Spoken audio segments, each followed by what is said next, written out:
qu'elle gèle dehors. Elle pense que cette maison est à elle. Elle n'est rien sans moi. Sarah continuait de frapper pendant que ses enfants frissonnaient à côté de ses sacs. À l'intérieur, il riait avec sa maîtresse comme s'il l'avait déjà effacée. Mais il ne savait pas qu'une seule nuit glaciale était sur le point d'exposer tout ce qu'il avait caché, et Sarah n'allait pas revenir pour supplier. Installez-vous confortablement et détendez-vous pendant que nous nous plongeons pleinement dans cette histoire vraiment remarquable. Sarah a remarqué le silence avant de remarquer quoi que ce soit d'autre. La rue était la même. Les arbres bordant le trottoir, se pliant légèrement sous le vent du soir. Mais la maison semblait différente. La lumière du porche brillait trop fort, projetant de longues ombres sur l'allée alors qu'elle s'y garait. Ses phares ont balayé les marches de l'entrée et se sont arrêtés. 2 valises, les sacs à dos des enfants. La veste bleue de son fils, celle qu'elle lui avait dit de ne pas oublier ce matin-là. Pendant une seconde, son cerveau a refusé de comprendre ce que ses yeux voyaient clairement. Puis elle les a vus. Émilie et Josh étaient assis côte à côte sur les marches. Les genoux remontés. Leurs petites épaules recroquevillées contre le froid. Les mains d'Émilie étaient glissées sous ses bras. Les joues de Josh étaient rougies par le vent. Le cœur de Sarah cogna contre ses côtes. Elle mit la voiture en position parking si vite qu'elle ne se souvint pas d'avoir coupé le moteur. Émilie. Josh, appelait-elle en courant déjà. Émilie se leva la première, le soulagement inondant son visage. Maman. Josh suivit, s'agrippant à la manche de sa sœur. Sarah tomba à genoux et les attira tous les deux contre elle. Ses bras s'enroulant autour de leur manteau fin. Ils étaient froids, trop froids. « Pourquoi êtes-vous dehors » demanda-t-elle en écartant les cheveux du visage d'Émilie. Émilie hésita, les yeux fuyant vers la maison. « Papa a dit d'attendre » murmura-t-elle. Sarah se tourna. Les rideaux étaient en partie tirés, mais la lumière filtrait par l'entrebâillement. Elle pouvait entendre un bruit faible. De la musique? Non. Des rires. La voix d'une femme qu'elle ne reconnaissait pas, son estomac se noua. Elle se releva lentement. Sa main toujours sur l'épaule de Josh. Elle marcha jusqu'à la porte d'entrée et essaya la poignée. Verrouillée. Elle frappa un coup, ferme. Puis un autre, plus fort. Marc? Pas de réponse. Son téléphone vibra dans sa poche. Appel manqué, 3 de la tablette d'Émilie, un d'un numéro inconnu. Elle ravala la chaleur qui montait dans sa poitrine malgré l'air froid qui mordait sa peau. Elle frappa de nouveau, cette fois avec le côté du poing. Marc ouvrit la porte. Émilie tira sur sa manche. « Maman, on est resté dehors longtemps. » Sarah força sa voix à rester stable. « D'accord. D'accord. Vous êtes avec moi maintenant. » Elle jeta un nouveau coup d'œil par la fenêtre et finit par le voir. Marc, passant devant l'ouverture du couloir. Il tenait un verre. Une femme apparut derrière lui, riant, touchant son bras comme si sa place était là. Sarah sentit le monde basculer, comme si elle avait raté une marche qu'elle n'avait pas vue. Elle ne hurla pas. L'envie monta, vive et brûlante, mais quelque chose de plus fort la repoussa. Ses enfants regardaient. Elle se tourna vers eux, s'accroupit et déposa un baiser sur le sommet de chacune de leurs têtes. « On va dans la voiture » dit-elle doucement. « Il y fait plus chaud. »« Mais nos affaires » commença Josh. « Je m'en occupe. » Elle souleva les valises, les mains tremblantes, et les guida vers la voiture. Le vent transperçait son manteau, mais elle ne le sentait plus de la même manière. Tout semblait lointain, comme si elle bougeait sous l'eau. Elle chargea les sacs, attacha les enfants et mit le chauffage à fond. L'air chaud souffla des grilles, embuant le pare-brise. Émilie se pencha en avant entre les sièges. « On va être punis ?» Sarah croisa le regard de sa fille dans le rétroviseur. « Non, rien de tout ça n'est de votre faute. Vous n'avez rien fait de mal. »« Pourquoi papa n'a pas ouvert la porte ?» demanda Josh d'une toute petite voix. La gorge de Sarah se serra. Elle démarra le moteur. Son regard se fixa sur la maison une dernière fois. La lumière du porche la fixait en retour, dure et indifférente. « Nous allons dans un endroit sûr, » dit-elle. « C'est ce qui compte en ce moment. » Elle recula lentement. Ses mains étaient stables sur le volant, même si les larmes brouillaient sa vue. Elle cligna des yeux pour les chasser. Elle ne pouvait pas s'effondrer, pas ici.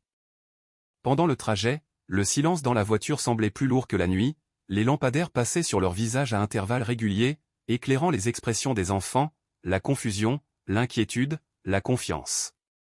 Il lui faisait confiance pour arranger ça. Elle ne savait pas encore comment, mais elle le ferait. Émilie reprit la parole doucement. « Maman, on ne rentre pas à la maison. » Sarah expira lentement, choisissant chaque mot avec soin. « La maison, c'est partout où nous sommes ensemble. » Elle tendit le bras vers l'arrière et serra le genou d'Émilie. Ces mots l'apaisèrent autant que sa fille. Elle conduisit vers le seul endroit auquel elle pouvait penser, un petit hôtel près de l'autoroute. Pas idéal, pas permanent, mais chaud, sûr. Les lumières du parking bourdonnaient au-dessus de sa tête alors qu'elle se garait. À l'intérieur, le hall sentait le café et le nettoyant pour moquette. La réceptionniste leva les yeux, surprise de voir une famille si tard. Sarah garda une voix calme en demandant une chambre. À l'étage, une fois la porte fermée derrière eux, Émilie s'assit sur le lit et enleva ses chaussures. Josh se recroquevilla à côté d'elle. Sarah s'appuya contre la porte un instant. Les yeux fermés. Le silence se faisait pressant, mais ce n'était pas le même genre que celui de la maison. Ce silence-là ne mentait pas, elle s'éloigna de la porte, marcha vers les enfants et les enveloppa tous les deux dans l'épaisse couverture de l'hôtel. « Vous pouvez dormir » murmura-t-elle en lissant leurs cheveux. Ils ne protestèrent pas, l'épuisement les gagna rapidement. Sarah s'assit dans la chaise près de la fenêtre, fixant son propre reflet dans la vitre, fatiguée, pâle mais toujours debout. Le choc n'était pas encore totalement retombé, mais une vérité s'était imposée. Quoi qu'il vienne de se passer, quoi que Marc pensait avoir fait, elle était toujours là, et ses enfants aussi. Cela suffirait pour ce soir. La lumière du matin se glissa à travers les fins rideaux de l'hôtel, pâle et impitoyable. Sarah n'avait pas vraiment dormi. Chaque fois qu'elle fermait les yeux, elle voyait la lumière du porche, les sacs, la porte qui refusait de s'ouvrir. Émilie bougea la première, clignant des yeux vers le plafond inconnu. « Où sommes-nous » murmura-t-elle. « Dans un hôtel » dit doucement Sarah, juste pour le moment. Elle garda un ton neutre, comme s'il s'agissait d'un petit détour, pas d'une vie renversée. Josh s'assit lentement, se frottant les yeux. « Papa n'a pas appelé » dit-il. Ce n'était pas une question. Le téléphone de Sarah reposait sur la table de chevet. Pas de message, pas d'appel manqué. Le silence de Marc semblait plus fort que des cris. Elle força un petit sourire. « Allons prendre le petit déjeuner. » En bas, les enfants mangèrent des céréales dans de petits bols en plastique, leurs jambes balançant depuis les chaises hautes. Sarah sirota un café dont elle ne sentait pas le goût. Son esprit n'arrêtait pas de repasser la scène à l'intérieur de la maison, la main de la femme sur le bras de Marc, l'aisance de ce geste. Son téléphone vibra. Marc. Son pouce accéléra mais sa voix fut stable lorsqu'elle répondit. « Allô ? C'est quoi tout ce drame » dit-il immédiatement. Pas de salutation. Pas d'inquiétude. Sarah s'éloigna des enfants, se tournant vers la fenêtre. « Tu nous as enfermés dehors » dit-elle calmement. « Tu réagis de manière excessive. Je t'avais dit que les choses ne marchaient plus. Tu as mis nos enfants dehors dans le froid. Ils vont bien. Arrête d'en faire toute une histoire. » Son ton trahissait de l'irritation. Pas de culpabilité. Sarah sentit quelque chose s'apaiser en elle. Pas de la douleur. Pas encore. De la clarté. « Où sont les affaires » demanda-t-elle. « J'ai emballé ce dont tu as besoin. On verra pour le reste. Tu n'as pas à décider de ça tout seul. » dit-elle, toujours calme. « Sarah, je n'ai pas le temps pour ça. Je suis passée à autre chose. Tu devrais faire pareil. » Les mots tombèrent avec une finalité sourde. Elle ferma brièvement les yeux. « Nous parlerons des arrangements pratiques, » dit-elle. « Des emplois du temps des enfants. » Très bien. Envoie-moi un email. Il raccrocha. Sarah baissa lentement le téléphone. Ses mains étaient de nouveau froides, mais pas à cause de la météo. Elle retourna à la table. Émilie leva les yeux. « C'était papa ? » « Oui. »« On rentre aujourd'hui ?» Sarah croisa le regard plein d'espoir de sa fille et choisit l'honnêteté enveloppée de douceur. « Pas aujourd'hui. » Émilie hocha la tête, assimilant l'information silencieusement. Josh se concentra sur ses céréales. La mâchoire serrée d'une manière qui n'appartenait pas au visage d'un enfant. De retour dans la chambre, Sarah ouvrit sa boîte mail et commença à taper. Pas d'accusation. Des faits. Heure de sortie de l'école. Information médicale. Elle écrivait comme quelqu'un qui constitue un dossier. Pas une dispute. Chaque mot lui donnait l'impression de poser une brique. Son esprit dériva vers la maison. Comment elle avait peint les murs de la cuisine elle-même. Comment elle avait pris les mesures pour les étagères dans les chambres des enfants. Des années d'efforts partagés réduites du jour au lendemain à une porte verrouillée. Mais la douleur s'aiguisa pour devenir de la détermination. Marc pouvait bien faire semblant qu'elle n'avait pas sa place là-bas. Ça ne rendait pas la chose vraie. Émilie s'assit à côté d'elle sur le lit. « Maman, tu es en colère ?» Sarah regarda le petit visage sérieux de sa fille. « Je suis concentrée, dit-elle, sur le fait de prendre soin de nous. » Émilie hocha lentement la tête, comme si elle rangeait cette information. « D'accord. » Elle s'appuya contre elle et Sarah passa un bras autour de ses épaules. Le contact les stabilisa toutes les deux. Plus tard, Sarah appela l'école, expliquant qu'il y aurait des changements temporaires. Elle garda une voix posée, refusant de pleurer devant des inconnus. Chaque étape pratique lui donnait l'impression de reprendre un peu de contrôle. Marc avait peut-être agi comme si la décision était déjà prise, comme si elle avait été rayée de la carte. Mais la vie n'effaçait pas les gens si facilement. Cet après-midi-là, elle passa en voiture devant la maison. Pas pour chercher la confrontation. Juste pour voir. Les rideaux étaient tirés maintenant.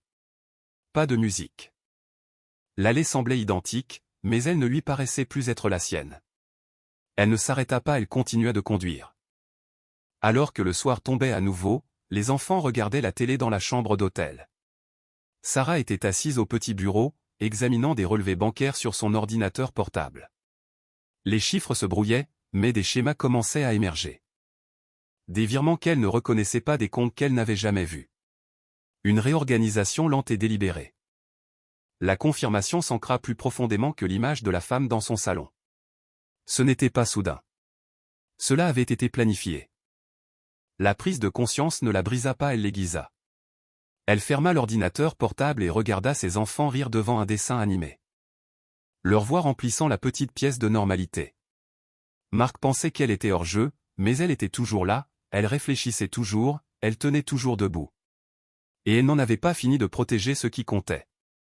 Au troisième matin, la chambre d'hôtel commençait à ressembler moins à une solution de fortune et plus à un centre de commandement.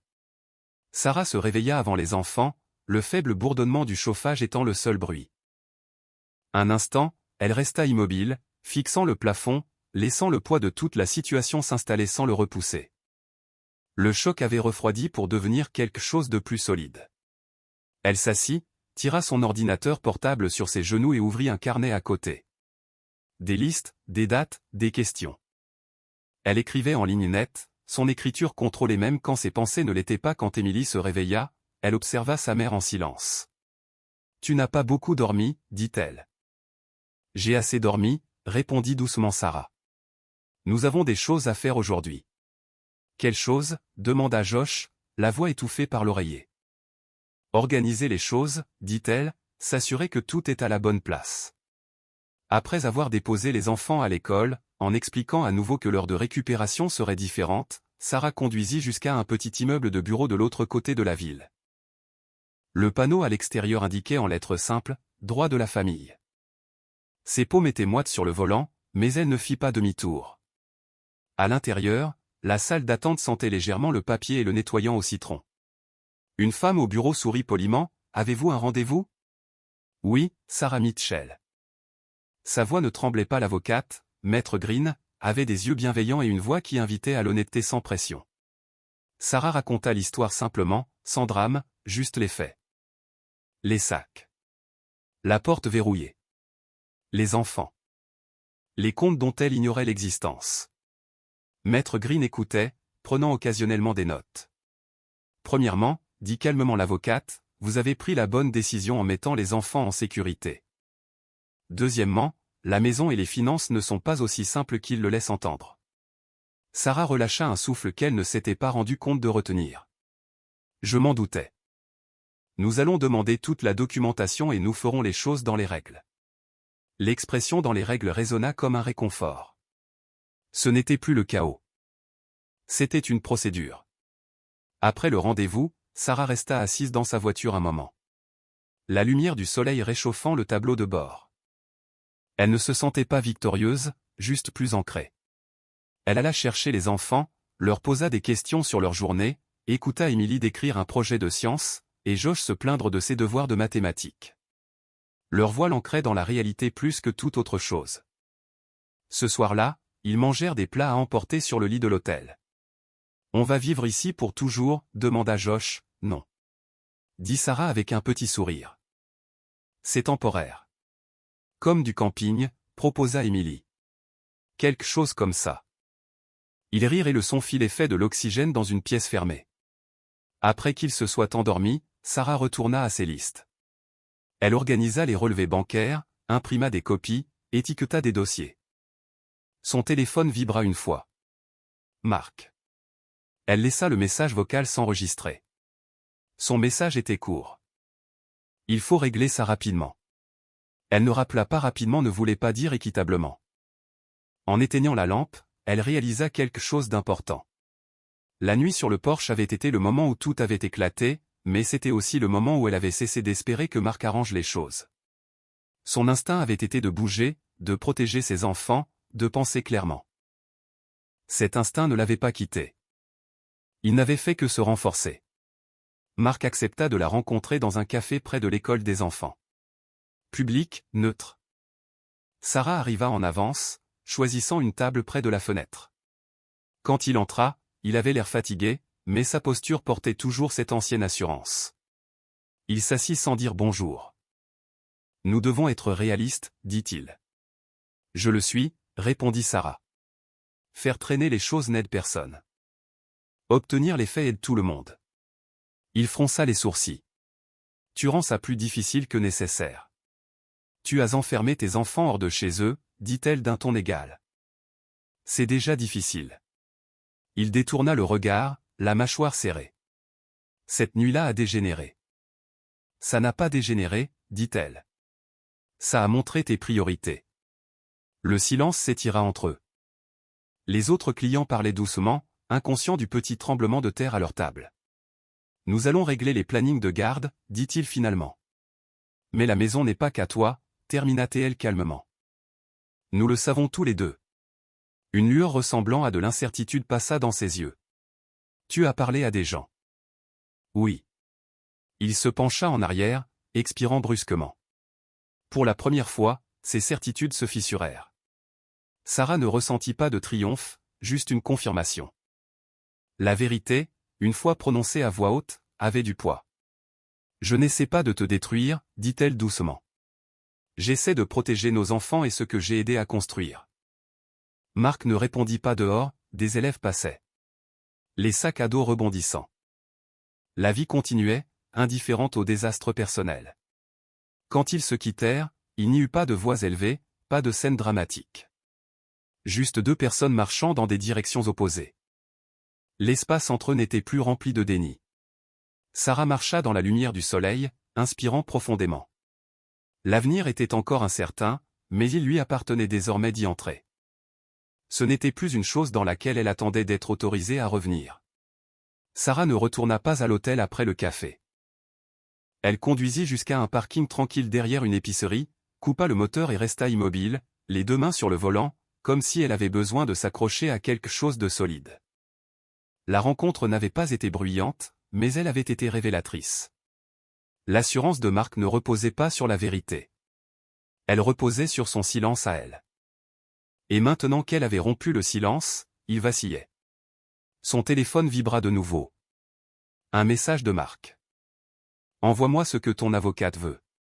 Arrêtons de perdre du temps.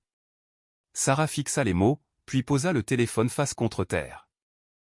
Elle ne répondit pas non pas parce qu'elle n'avait pas de réponse, mais parce qu'elle n'allait pas se laisser pousser vers un accord précipité qui laisserait ses enfants exposés. Elle conduisit directement à la banque. À l'accueil, elle demanda calmement de l'aide pour imprimer les relevés complets des comptes joints. Les 2 dernières années, pas seulement les résumés bien nets. L'employé regarda son écran. Puis Sarah. Ça fait beaucoup de pages. J'attendrai, dit Sarah. Elle sourit poliment, mais ses yeux ne s'adoucirent pas. Elle s'assit dans le coin pendant que l'imprimante bourdonnait et crachait le papier en piles régulières. Elle n'avait pas l'impression d'être une femme dramatique dans un film. Elle avait l'impression d'être une mère avec un dossier, faisant ce qui devait être fait. Quand l'employé revint avec une épaisse pile, Sarah la remercia, plaça soigneusement les pages dans son sac et sortit comme s'il s'agissait de simples courses. De retour à l'hôtel, elle étala tout sur le lit une fois les enfants endormis. La chambre sentait la lessive et les frites tièdes. La télé était éteinte. Le silence semblait tranchant. Elle ouvrit son carnet et écrivit la date en haut d'une page vierge. Puis elle commença à trier. Au début, ça avait l'air normal. Courses, frais de scolarité, factures d'énergie, le rythme prévisible de la vie de famille. Mais ensuite, elle le vit de nouveau, de petits transferts qui ne correspondaient pas au schéma habituel. Pas assez gros pour crier au vol au premier coup d'œil. Juste constant. Régulier. Comme quelqu'un qui vide doucement une baignoire pendant que le robinet coule encore, pour que personne ne remarque la baisse du niveau. Elle entoura chacun d'eux en rouge. Lundi, $300. Jeudi, $250. La semaine suivante, 4 cents. Chaque mois, sans faute, comme un deuxième loyer payé pour une vie à laquelle elle n'était pas invitée. Sarah ouvrit l'application de rapport de crédit qu'elle n'avait pas utilisée depuis des mois. Elle avait toujours fait confiance à Marc pour gérer les finances, une phrase qui semblait responsable quand on était épuisé par le travail, les enfants et la vie. Maintenant, cela résonnait comme un signal d'alarme qu'elle avait ignoré. Elle entra ses coordonnées, attendit que le rapport se charge, et sentit sa poitrine se serrer quand la liste apparut. Il y avait une ligne de crédit qu'elle ne reconnaissait pas. Il y avait une carte de crédit à son nom à lui seul, ouverte il y a près d'1 an. Et il y avait autre chose qui lui fit l'effet d'un coup de poing dans l'estomac. Une marge de crédit hypothécaire liée à la propriété. Sarah se redressa. Quoi ? Murmura-t-elle à la chambre vide. Elle cliqua sur les détails. La limite n'était pas atteinte, mais la ligne était active. Il y avait des retraits. Pas immenses, mais suffisants pour avoir de l'importance. Suffisant pour expliquer pourquoi les fins de mois avaient semblé difficiles même quand Marc prétendait que tout allait bien. Ses doigts tremblaient pendant qu'elle faisait défiler l'écran. La date d'ouverture de la ligne lui fit l'effet d'une gifle. Il y a 8 mois. 8 mois. Marc n'avait pas juste décidé de partir récemment. Il construisait une rampe de sortie pendant qu'elle préparait les déjeuners et pliait le linge. Sarah attrapa son téléphone et envoya un texto à Maître Green.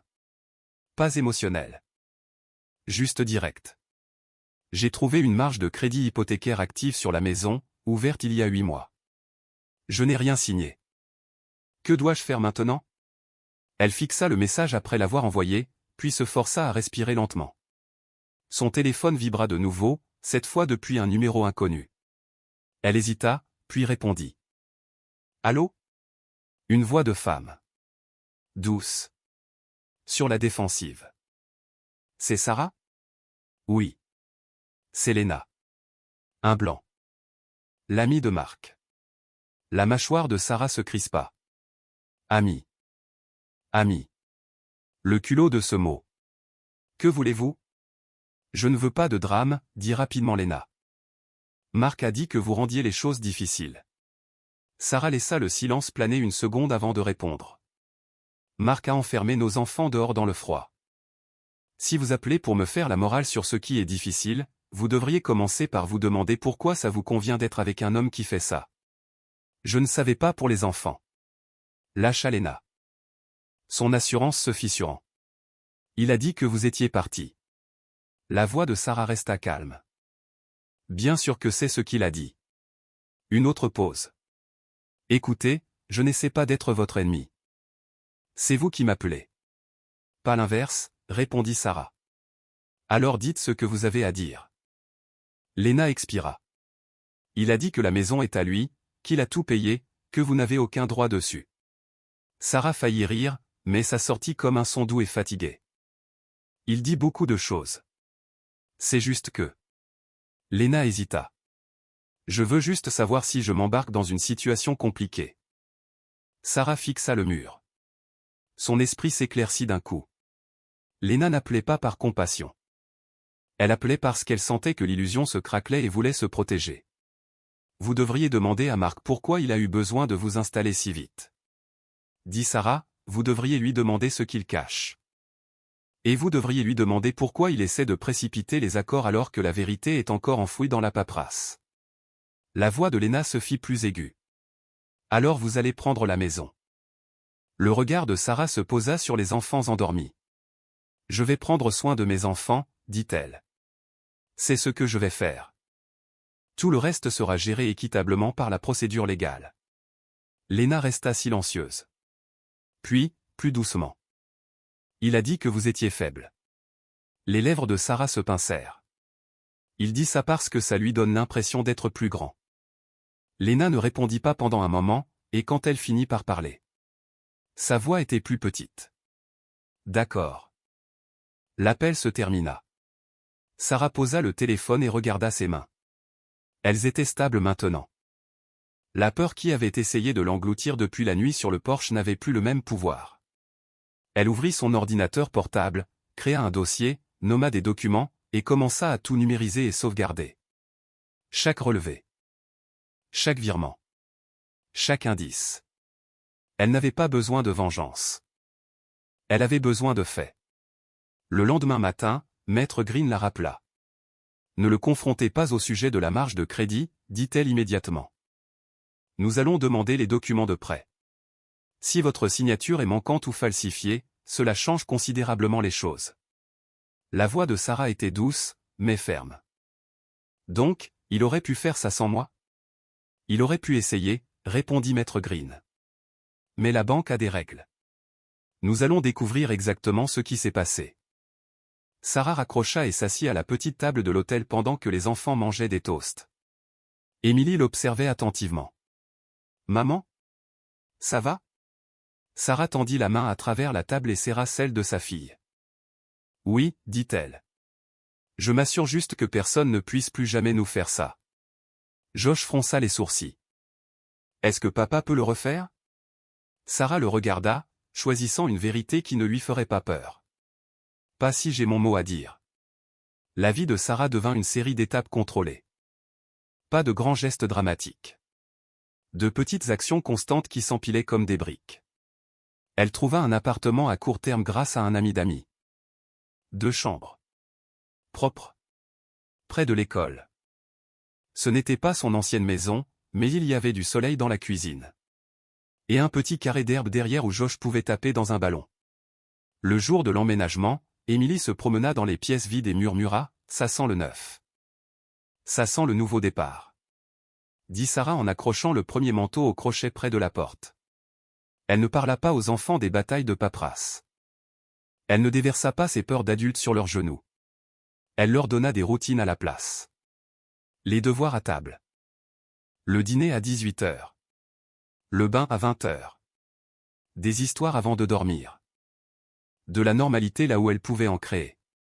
Marc essaya de perturber ce calme. Il appelait à des heures indues, laissant des messages avec le même ton irrité. Tu rends ça moche. Tu empoisonnes les enfants contre moi. Dis à ton avocate d'arrêter de jouer à des jeux. Sarah ne réagissait pas comme il le voulait. Elle sauvegardait les messages. Elle les transférait à Maître Green. Elle ne répondait que lorsque c'était nécessaire. De manière courte et factuelle. La récupération est fixée à vendredi à 17h. Merci de confirmer. La première fois que Marc la vit en personne après son déménagement, ce fut devant l'école. Il arriva en avance, adossé à sa voiture comme si le trottoir lui appartenait. Sarah arriva, se gara et sortit avec le sac à dos de Josh dans une main et celui d'Émilie dans l'autre. Les yeux de Marc la balayèrent, cherchant des signes d'effondrement. Des yeux rouges, des mains tremblantes, du désespoir. Il n'en trouva pas. Tu as l'air d'aller bien, dit-il, presque avec un ton accusateur. Sarah ajusta l'écharpe d'Émilie. Les enfants sont à l'intérieur. C'est leur journée. N'en fais pas une affaire personnelle. Marc se moqua. C'est comme ça que tu vas parler maintenant. Sarah le regarda droit dans les yeux. C'est comme ça que je vais vivre maintenant. Pendant une seconde, quelque chose vacilla dans ses yeux. De la confusion. Peut-être même de la peur. Il s'attendait à des supplications. Il s'attendait à ce qu'elle continue de négocier sa dignité pour des miettes de paix. Au lieu de cela, elle était sortie de l'ancien schéma. Plus tard cette semaine-là, Maître Green invita Sarah pour passer en revue de nouveaux documents. La banque avait répondu. La paperasse de la marge de crédit était étrange. Sarah s'assit dans la chaise de bureau. Le cœur battant régulièrement pendant que Maître Green posait des copies sur le bureau. Ils affirment que vous avez signé, dit Maître Green. Sarah fixa la ligne de signature. Ça ressemblait à son nom, mais ça ne ressemblait pas à son écriture. Les lettres étaient rigides. L'inclinaison était mauvaise. Elle avait signé des centaines de documents dans sa vie. Des formulaires de travail, des papiers d'école, des contrats de location. Elle connaissait sa propre signature comme elle connaissait son propre visage. Ce n'est pas la mienne, dit doucement Sarah. Maître Green hocha la tête. Je vous crois. La prochaine étape est une contestation officielle. Nous allons demander les dossiers originaux et une vérification. S'il y a eu fraude, les conséquences sont graves. Sarah déglutit. Donc, il a vraiment essayé de me laisser avec des dettes. Il a essayé de vous laisser avec de la confusion, corrigea doucement Maître Green. La confusion est ce qui fait taire les gens. Sarah s'adossa à sa chaise, expirant lentement. Je ne suis plus confuse. Ce soir-là, elle s'assit par terre dans le nouvel appartement avec les enfants, à faire un puzzle. Josh assemblait les pièces avec une concentration féroce. Emily fredonnait doucement. Sarah se laissa glisser dans ce moment. De petites mains, de petits rires. Le simple confort d'être ensemble sans avoir peur d'une porte verrouillée. Quand les enfants allèrent se coucher, Sarah resta devant l'évier, à faire la vaisselle. Sa voisine, une dame âgée nommée Madame Alvarez, frappa doucement et lui tendit un petit récipient. « J'ai fait de la soupe, dit-elle. » Elle ajouta. « Vous avez l'air de porter un poids trop lourd. » La gorge de Sarah se serra face à cette gentillesse inattendue. « Merci, parvint-elle à dire. » Les yeux de Madame Alvarez étaient doux mais perçants. « Je ne poserai pas de questions, dit-elle. Rappelez-vous juste qu'être forte ne veut pas toujours dire être bruyante. Parfois, ça veut dire se lever et continuer d'avancer. » Tout comme après la fermeture de la porte, Sarah resta immobile avec la soupe entre les mains, laissant sa chaleur imprégner ses paumes. Elle repensa à la façon dont Marc avait l'habitude de la traiter d'émotive dès qu'elle insistait pour plus d'équité. Il l'avait entraînée à douter de ses propres réactions. Maintenant, elle apprenait quelque chose de nouveau. Son calme n'était pas une faiblesse. C'était de la discipline. C'était de la protection. C'était une force avec une colonne vertébrale. Le lendemain, Marc se présenta de nouveau, cette fois à l'appartement, à l'improviste. Sarah ouvrit la porte et sortit, la refermant derrière elle pour que les enfants n'entendent pas. « Qu'est-ce que tu veux » demanda-t-elle. Le visage de Marc était tendu. « Mon avocat dit que tu m'accuses de fraude. » La voix de Sarah resta égale. « Je ne t'accuse pas, je conteste une signature qui n'est pas la mienne. » Ses yeux lancèrent des éclairs. « Tu essaies de me détruire. » Sarah inclina légèrement la tête, l'étudiant. « Tu t'es détruit toi-même au moment où tu as décidé qu'enfermer des enfants dehors était acceptable. » Les narines de Marc frémirent. « Je suis leur père. »« Et je suis leur mère, » répondit Sarah. « Ça veut dire que je n'ai pas le droit de jouer avec leur stabilité juste pour protéger ton ego. » Il s'approcha, baissant la voix. « Si tu continues de pousser, je ferai en sorte que tu n'aies rien. » Sarah ne recula pas. « Tu as déjà essayé, dit-elle.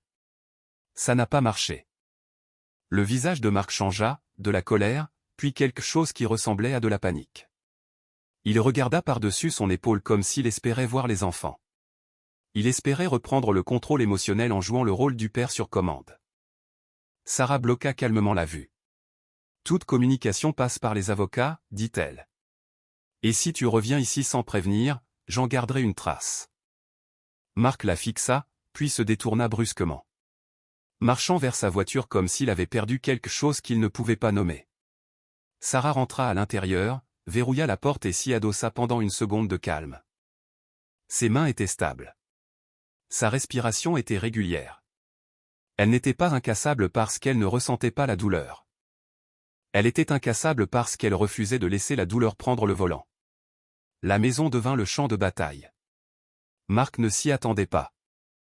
Il pensait que c'était sa couronne, sa preuve finale qu'il pouvait pousser Sarah dehors et garder la vie qu'ils avaient construite. Mais plus Maître Green creusait, plus cette maison cessait de ressembler à un trophée pour devenir un piège.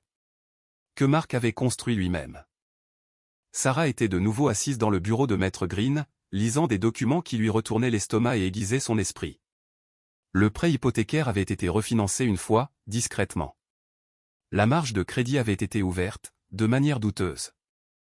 Et il y avait des relevés montrant les contributions directes de Sarah que Marc avait commodément effacées de son histoire. Des virements de son compte personnel, des remboursements d'impôts appliqués au capital. Même un paiement forfaitaire qui correspondait à l'année où elle avait fait des heures supplémentaires et dit qu'elle économisait pour les enfants. Marc lui avait laissé croire que c'était pour les vacances en famille. C'était pour la maison. Il vous a sous-estimé. Dit Maître Green en tapotant le dossier. Il a sous-estimé ce dont le papier se souvient. La voix de Sarah était douce. Il n'arrête pas de dire « je n'ai rien payé ». L'expression de Maître Green ne changea pas, il peut dire ce qu'il veut. La question est, peut-il le prouver? La réunion de médiation était prévue pour la semaine suivante. Marc arriva avec son avocat et une posture qui tentait de mimer le contrôle. Mais Sarah remarqua immédiatement quelque chose. Il regardait les documents sur la table comme un homme s'approchant d'un miroir qu'il ne voulait pas affronter. Son avocat parla en premier, avec aisance et habitude. Notre position est que M. Mitchell est prêt à fournir un soutien raisonnable, mais la propriété est principalement la sienne. Maître Green fit glisser un dossier vers l'avant sans drame. Voici les virements bancaires du compte de Madame Mitchell pour le prêt hypothécaire. Voici les registres de ses remboursements d'impôts appliqués au capital. Voici la signature contestée de la marge de crédit. Et voici la documentation montrant que le refinancement a été traité sans la divulgation conjugale appropriée. Le sourire de l'avocat de Marc vacilla. La mâchoire de Marc se serra. Tu agis comme si j'avais commis un crime. Lança Marc. Incapable de garder son masque. Sarah le regarda fixement. J'agis comme si j'en avais fini qu'on me mente. Son avocat lui toucha légèrement le bras, un avertissement silencieux pour qu'il se taise. Marc l'ignora. Tu fais tout ça parce que tu es amer, dit-il, la voix montant d'un ton. Parce que je suis passé à autre chose. Sarah ne sia pas, il ne s'agit pas de savoir avec qui tu sors. Il s'agit de ce que tu as essayé de faire au foyer de tes enfants et à la mère de tes enfants. Le visage de Marc rougit. Tu fais de moi le méchant. Non, dit doucement Sarah. Tu l'as fait toi-même. Je refuse simplement de faire semblant que ce n'est pas vrai. Le médiateur s'éclaircit la gorge, essayant de ramener de la structure dans la pièce. Concentrons-nous sur les enfants et les biens, dit-il. Mettons les émotions de côté. La voix de Sarah trancha, calme mais ferme. Les émotions ne sont pas de côté quand des enfants ont été laissés dehors dans le froid. Mais je suis ici pour être pratique. Voici les conditions de garde que je suis prête à accepter. Voici les conditions financières qui sont justes. Rien de plus. Rien de moins. Elle fit glisser sa proposition vers l'avant. Elle n'était pas cruelle. Elle n'était pas avide. Elle était équilibrée, protectrice et réaliste. Elle l'avait élaborée ligne par ligne avec Maître Green, en pensant au dépôt à l'école, aux vacances, à l'assurance maladie, à la stabilité. Marc la parcourut des yeux, en plissant le regard.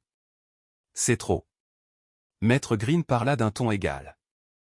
C'est standard, et cela reflète le fait que Madame Mitchell a été la personne en charge principale des enfants. Marc frappa violemment le papier. Tu les montes contre moi. Le regard de Sarah resta fixe. Les enfants n'ont pas besoin de moi pour se monter contre toi, dit-elle. Ils se souviennent de cette nuit. Ils se souviennent des sacs. Ils se souviennent de la porte verrouillée. Le visage de Marc changea, et pendant un instant, Sarah le vit.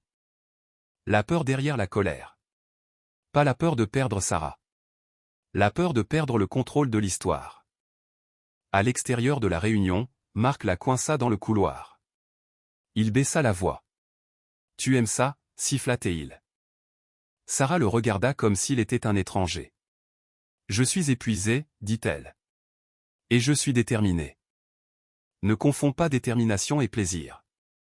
Il se pencha davantage. Léna est partie. Sarah cligna des yeux une fois. C'était la première fois qu'elle l'entendait clairement. La maîtresse était partie. Non pas parce qu'elle avait soudainement respecté le mariage, mais parce que l'illusion s'était transformée en paperasse et en conséquence. Sarah ne sourit pas, elle ne triompha pas. Elle hocha simplement la tête. D'accord, les yeux de Marc s'écarquillèrent légèrement, comme s'il s'attendait à ce qu'elle fasse la fête. C'est tout, exigea Théil. Pas de réaction. La voix de Sarah resta égale. Tes choix relationnels sont ton problème. Ma priorité, ce sont les enfants. Marc secoua la tête comme s'il ne pouvait pas comprendre cette nouvelle version d'elle. Tu t'en souciais avant, dit-il amèrement. Je m'en soucie toujours, répondit Sarah. C'est pour ça que je fais les choses dans les règles. Il se moqua. Dans les règles. Comme si tu étais une sainte. Sarah recula légèrement, gardant ses distances. Je ne suis pas une sainte, dit-elle. Je suis une mère qui a appris à la dure ce qui arrive quand elle confie sa sécurité à la mauvaise personne. Le visage de Marc se crispa. Alors tu vas juste prendre la moitié de tout ? Sarah le regarda dans les yeux. Je vais prendre ce qui est juste, dit-elle. Et je vais m'assurer que nos enfants ne soient plus jamais mis dans cette position. Il la fixa, la colère vacillante, mais elle n'avait plus d'emprise. Elle ne le pouvait plus. La version de Sarah qui se recroquevillait sous son ton était restée sur la marche de ce Porsche avec les valises. Au cours des jours suivants, les messages de Marc changèrent. Moins menaçants, plus suppliants. Est-ce qu'on peut juste trouver un accord ? Ça coûte trop cher. Pense aux enfants. Sarah lut le dernier message 2 fois avant de répondre par une seule ligne, je pense aux enfants. C'est pour ça que je ne me précipite pas. Elle emmena les enfants dans un petit parc le samedi. Il faisait froid mais le soleil brillait, le genre de journée qui rendait la respiration visible. Émilie grimpa sur la cage à poules. Josh courait en cercle autour d'un banc, riant quand il a failli trébucher. Sarah était assise avec un café et les regardait, laissant le simple mouvement de leur jeu apaiser son système nerveux. Émilie courut vers elle, les joues rouges. « Maman, est-ce qu'on va s'en sortir ?» Sarah la prit dans ses bras, respirant l'odeur du shampoing de sa fille.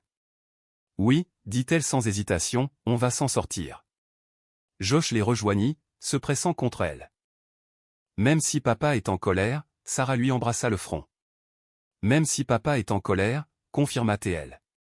Les gens peuvent être en colère, nous pouvons quand même être en sécurité.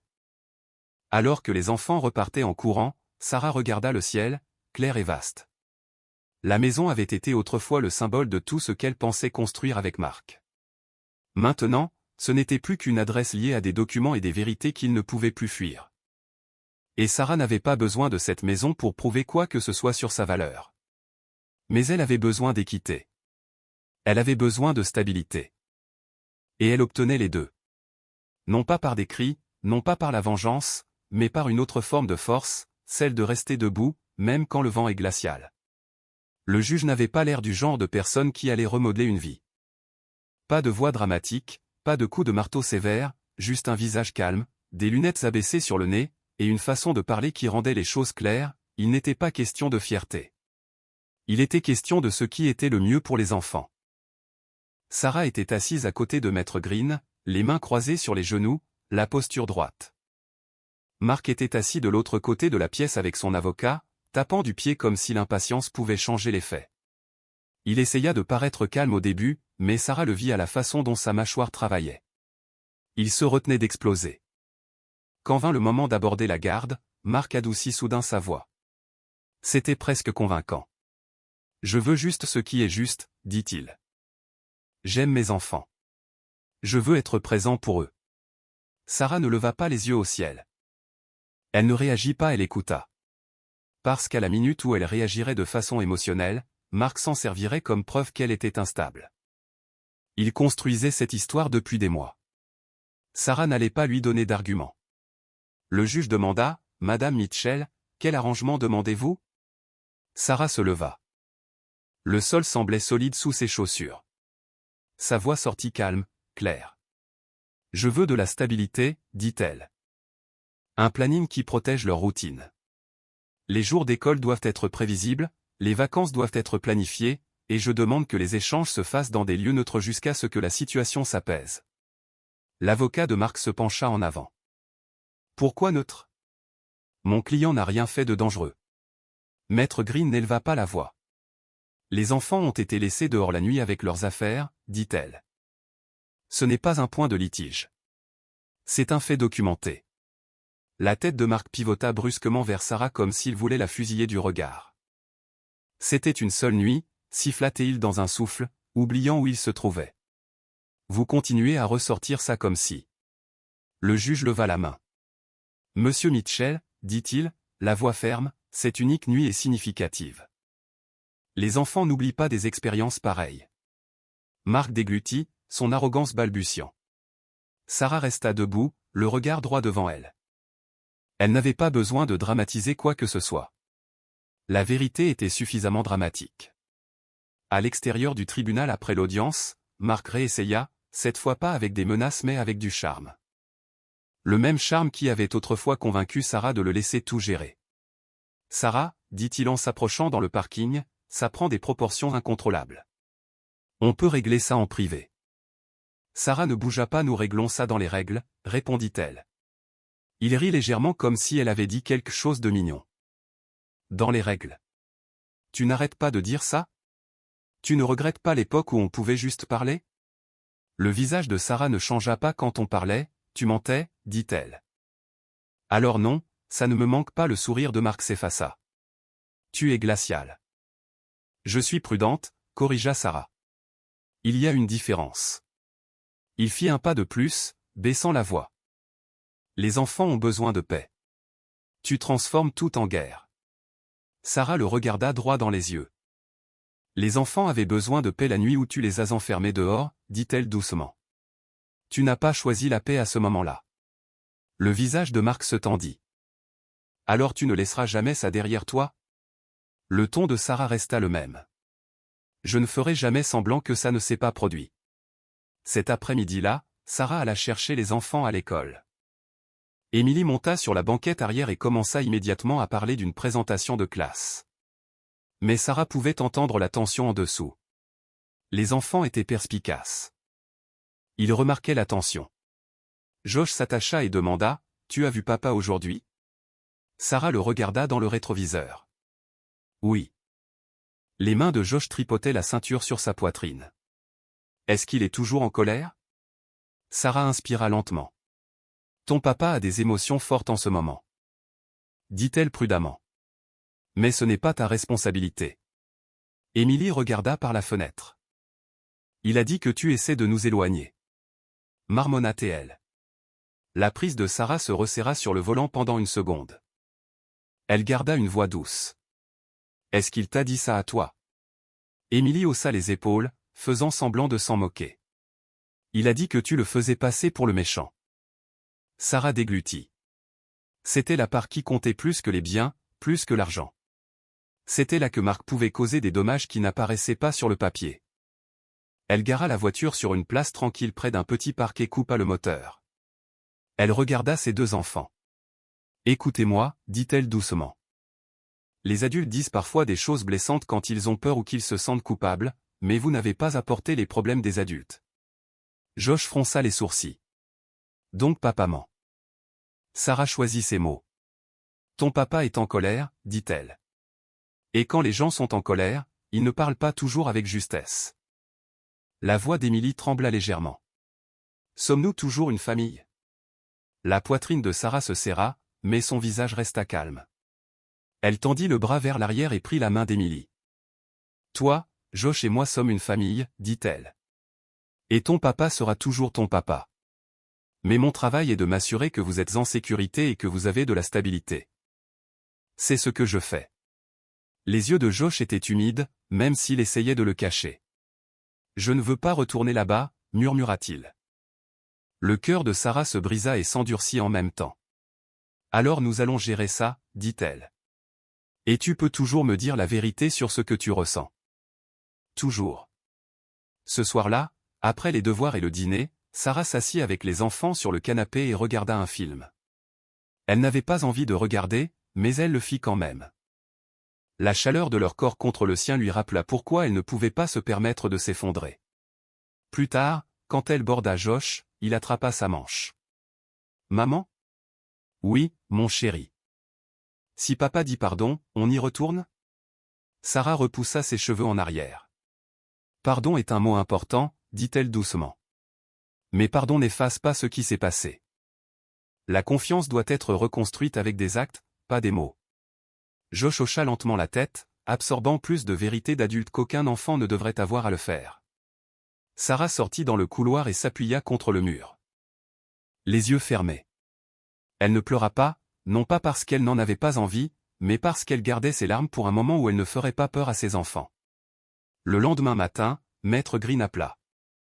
« L'ordonnance de garde temporaire est en vigueur, » dit-elle. Et Sarah, continuez de tout documenter.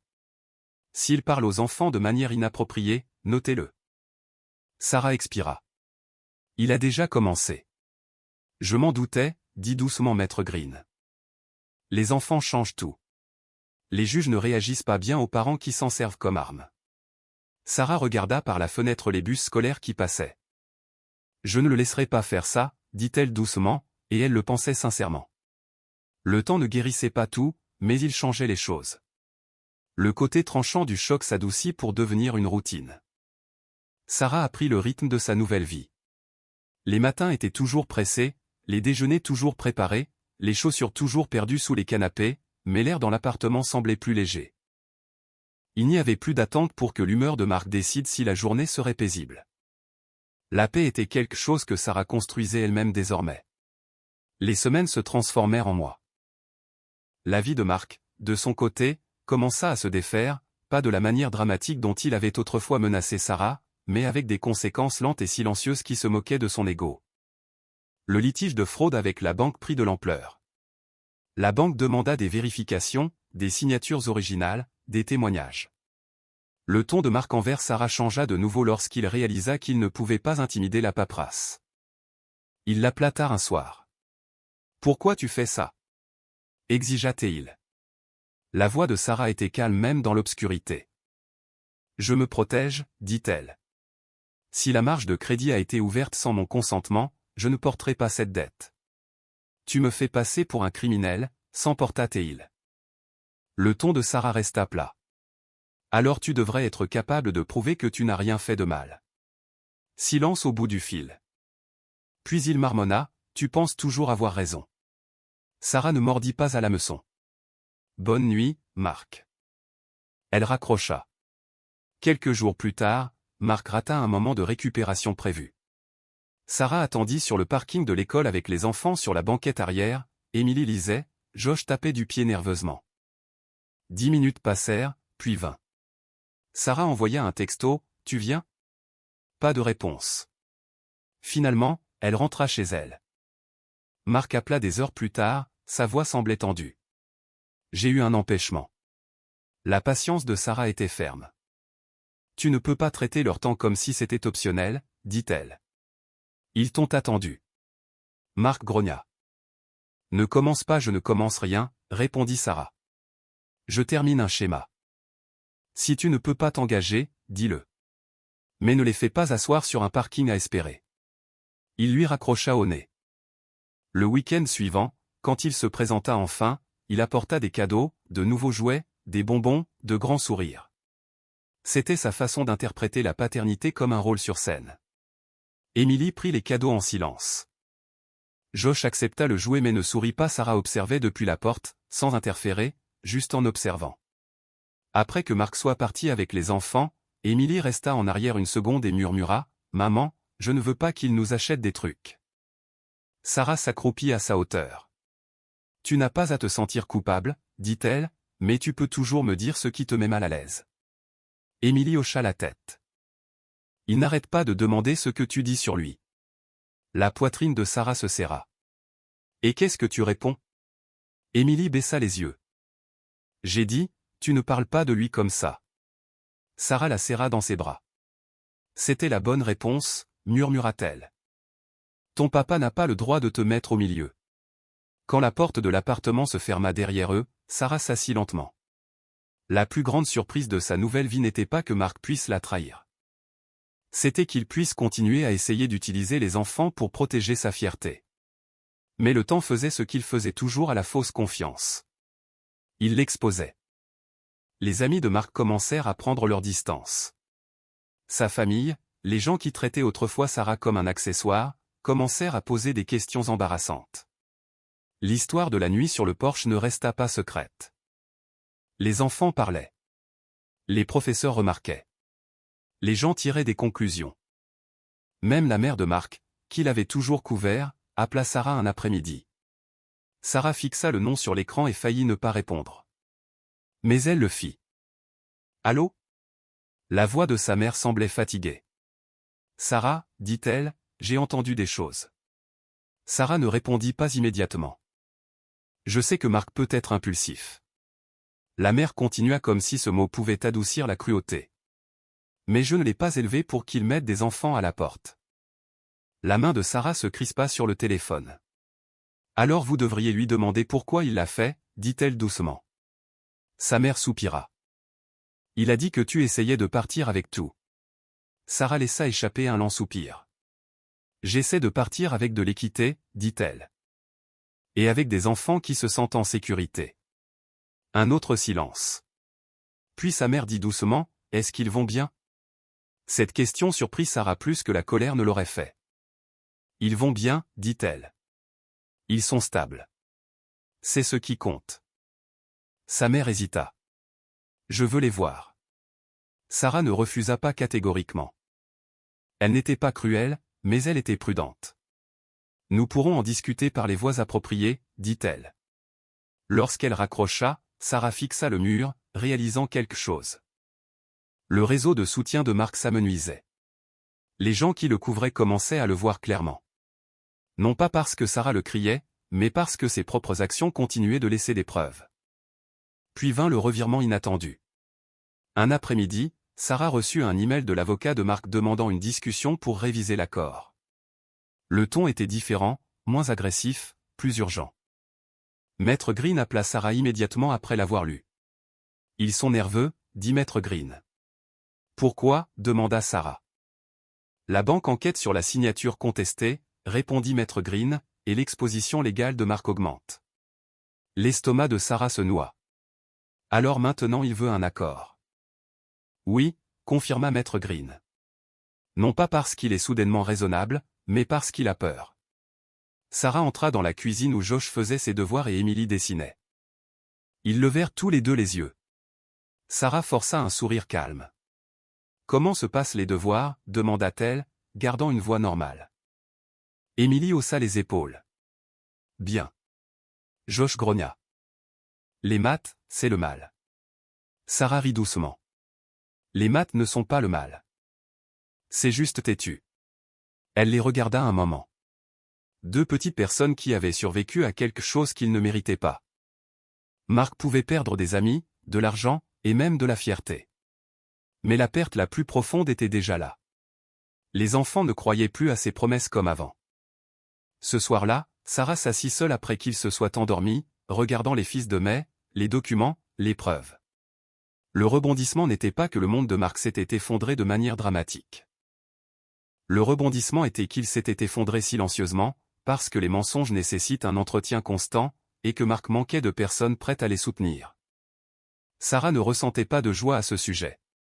Elle ressentait du soulagement, car elle avait déjà fait la partie difficile. Elle avait arrêté d'attendre que quelqu'un d'autre la protège. La réunion finale pour l'accord eut lieu un mardi pluvieux. Le genre de pluie qui fait briller les rues et presser le pas. Sarah arriva avec Maître Green, parapluie dans une main, dossier dans l'autre. Mark arriva l'air plus petit qu'avant, les épaules tendues sous son manteau. Il ne croisa pas le regard de Sarah au début.